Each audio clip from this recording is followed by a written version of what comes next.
कभी सोचा है कि कैलेंडर की कोई एक तारीख अपने अंदर कितनी कहानियां, कितने राज छुपाए हो सकती है। आज हम एक ऐसी ही तारीख 25 जनवरी की परतों को खोलेंगे और देखेंगे कि आखिर ये दिन इतना खास क्यों है। तो चलिए शुरू करते हैं। कमाल की बात है ना कि एक ही दिन लोकतंत्र का, पर्यटन का, इतिहास का और महान हस्तियों का संगम कैसे बन सकता है। चलिए इसी पहेली को सुलझाते हैं। तो इसका जवाब छिपा है इन 5 घटनाओं में।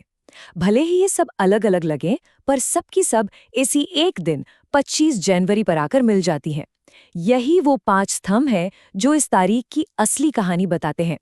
तो चलिए सबसे पहले ये देखते हैं कि ये दिन पूरे देश के लिए क्या मायने रखता है।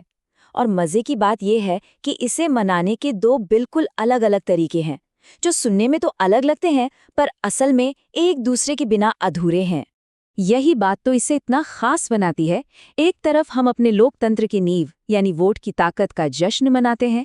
ये दिन हमें हमारी नागरिक जिम्मेदारियों की याद दिलाता है, और ठीक उसी वक्त दूसरी तरफ ये दिन हमें अपने देश की शानदार संस्कृति और खूबसूरती को देखने का, उसे सराहने का न्योता भी देता है।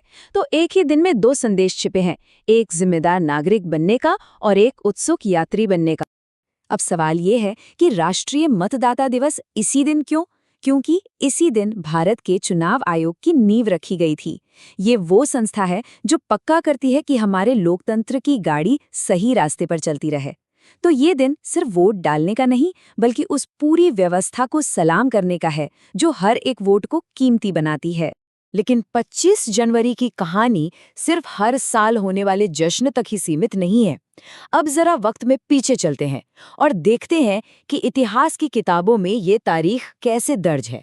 साल 1971 में भारत के नक्शे पर एक नए राज्य का उदय हुआ, जिसने देश की खूबसूरती में एक और नगीना जोड़ दिया। और फिर ठीक 9 साल बाद 1980 में दुनिया की सबसे प्रेरणादायक शख्सियतों में से एक मदर टेरेसा को सम्मानित किया गया। मतलब एक ही दिन 2 ऐसे पल जिन्होंने देश पर अपनी एक गहरी छाप छोड़ी। जी हाँ, 25 जनवरी 1971 ये वो तारीख थी जब हिमाचल प्रदेश अपनी शानदार पहाड़ी वादियों के साथ भारत का एक पूर्ण राज्य बना। ये सिर्फ एक प्रशासनिक फैसला नहीं था, बल्कि ये आधुनिक भारत के नक्शे को तय करने वाला एक बहुत बड़ा मील का पत्थर था।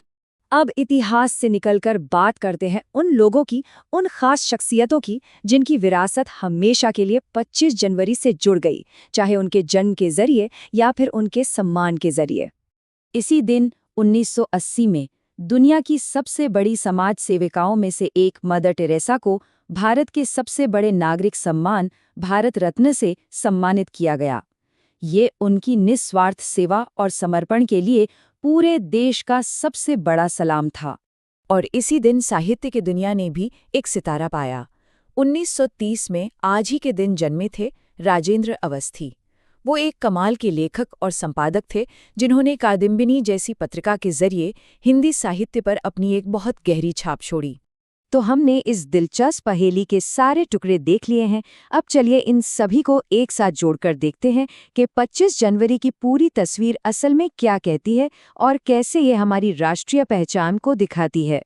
तो 25 जनवरी सिर्फ एक तारीख नहीं है, ये एक ऐसा दिन है जो हमारे लोकतंत्र का जश्न मनाता है, हमें अपनी संस्कृति की खोज के लिए बुलाता है, एक राज्य के जन्म की कहानी सुनाता है, सेवा और करुणा को सलाम करता है और शब्दों की ताकत का सम्मान भी करता है। सच पूछिए तो ये एक ऐसा दिन है जो बताता है कि एक राष्ट्र के तौर पर हम क्या हैं। तो अगर एक अकेला दिन एक पूरे देश की कहानी बयां कर सकता है, तो सोचने वाली बात यह है कि आज का दिन कौन सी कहानी कह रहा है।